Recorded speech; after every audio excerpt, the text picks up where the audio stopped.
Once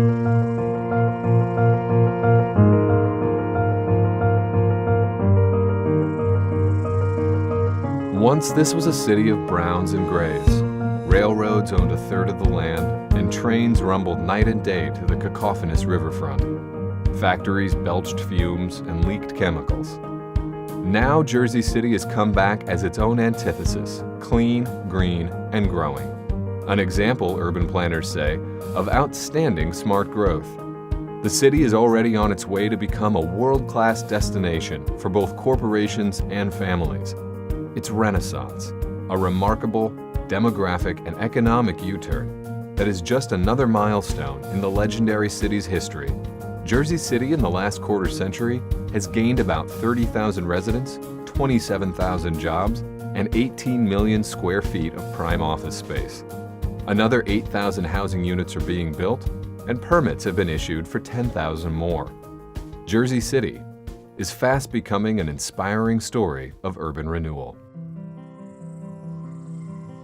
My name is Frank Warini. I was born and raised here in Jersey City, actively involved in a practice of law together with my father, who was also an attorney, and have been involved in politics, having served in the state Senate as well as the United States Congress. And since my retirement, I have been involved in helping to rebuild the waterfront in Jersey City.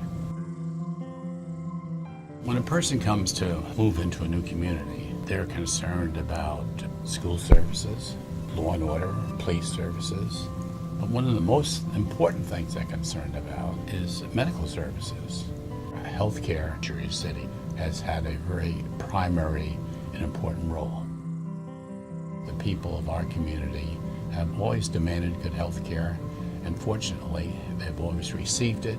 And now with the building of this new medical center, which has gotten rave notices and awards as being one of the finest of its size in the country, we're very proud to know that that is really part of the key to our building even a stronger and more prosperous waterfront.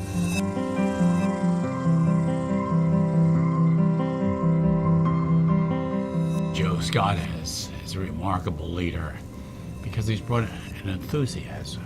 Besides the skills of a good administrator and dealing with people, he's got a vision for the future. And our vision was to be in the top 10% nationally in our pillars of quality, safety, engagement, and economic health. So we've been able to achieve those goals. We want to be a top hospital in this country. We want to attract the highest level of talent, whether that's an employee or whether that's a physician. We want to really focus on how we can make this a viable organization for the growing Jersey City community. We've been able to achieve many awards. We are the only hospital in Hudson, Union, and Essex County to achieve magnet status for its nursing excellence. Something that separates us and differentiates us.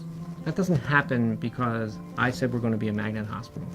That happens because we have a wonderful team that work together, physicians and nurses, to really focus on the needs and outcomes of patients.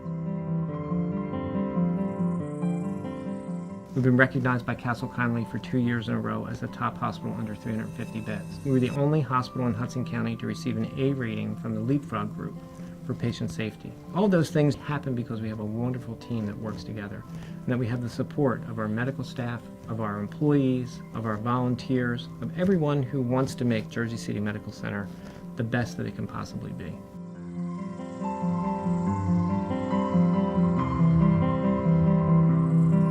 I think that Joe has made a big difference because people had gathered around him, not only for leadership in building the hospital, where all the doctors now are seeking to be part of, and all the new ideas are being developed in science and medicine, but he has also had the business community, which he has taken an interest in, and as the chairman of the Chamber of Commerce of Hudson County, has developed a new enthusiasm.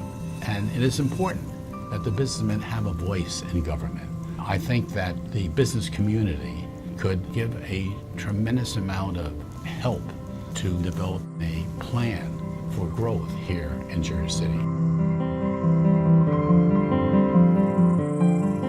The foundation has been a great support to the medical center. Over the last couple of years, we've been able to receive some significant philanthropic support from the Christie Kerr Women's Center and from individual donors, people like Frank Guarini, who in his sister's name helped us with our neonatal intensive care unit.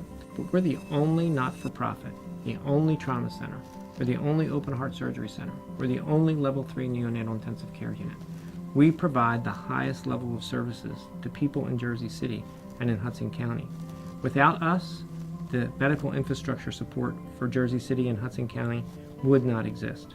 With the management that they have and the team that has been gathered, I can be extremely proud of what has been accomplished here in Jersey City. You really need the support of everyone in Jersey City, the developers, private philanthropists, other people who really love Jersey City and have been here for many years. We really want to make sure that we can continue to provide award-winning care close to home for many, many years to come. The muscle and the brain of America began in this city. That spirit is still alive. People love the story and history and their family beginnings here in Jersey City. We are proud of our past, and that will carry us into a proud future.